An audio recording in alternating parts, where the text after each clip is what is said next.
गांव के किनारे स्थित एक पुराना हवेली वर्षों से वीरान पड़ा था। लोग कहते थे कि वहां कुछ ऐसा है जो दिखाई नहीं देता पर महसूस होता है। एक दिन सुमित नाम का युवा पत्रकार उस हवेली की सच्चाई जानने के लिए वहां गया। सुमित ने शाम के वक्त हवेली में कदम रखा। दरवाजे पर लगे जंग खाए ताले को देखकर उसने सोचा कि यहाँ शायद ही कोई अंदर आता होगा। अचानक उसे लगा कि कोई पीछे से उसे देख रहा है। उसने पलट कर देखा, पर वहां कोई नहीं था। जैसे ही सुमित अंदर पहुंचा, उसे दीवारों पर अजीब सी आकृतियां दिखीं। वे आकृतियां इंसानों जैसी लगती थीं, लेकिन उनका चेहरा अस्पष्ट था। उसने टॉर्च जलाई और ध्यान से देखने लगा।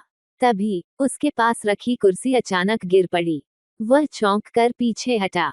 यहाँ कौन है? सुमित ने ऊंची आवाज में पूछा। जवाब में केवल हवेली की खामोशी थी। लेकिन अगले ही पल उसे किसी के कदमों की आहट सुनाई दी। वह आवाज का पीछा करते हुए एक कमरे में पहुंचा। कमरे के बीचों बीच एक पुराना लकड़ी का संदूक रखा था। उस पर धूल जमी थी, पर ताले की चमक अजीब थी।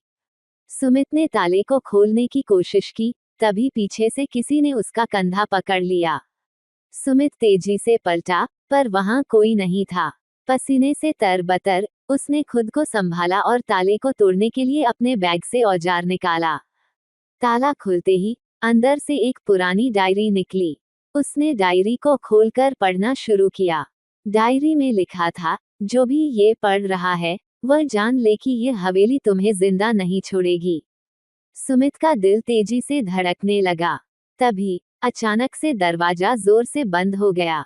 सुमित ने भागने की कोशिश की, पर उसका पैर फिसल गया।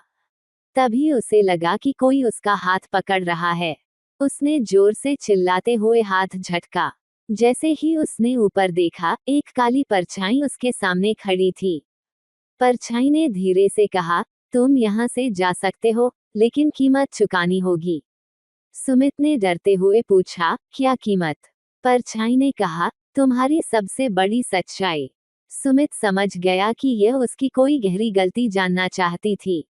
उसने कांपते हुए कहा, मैंने अपने दोस्त को धोखा दिया था। तभी परछाई हंसते हुए गायब हो गई।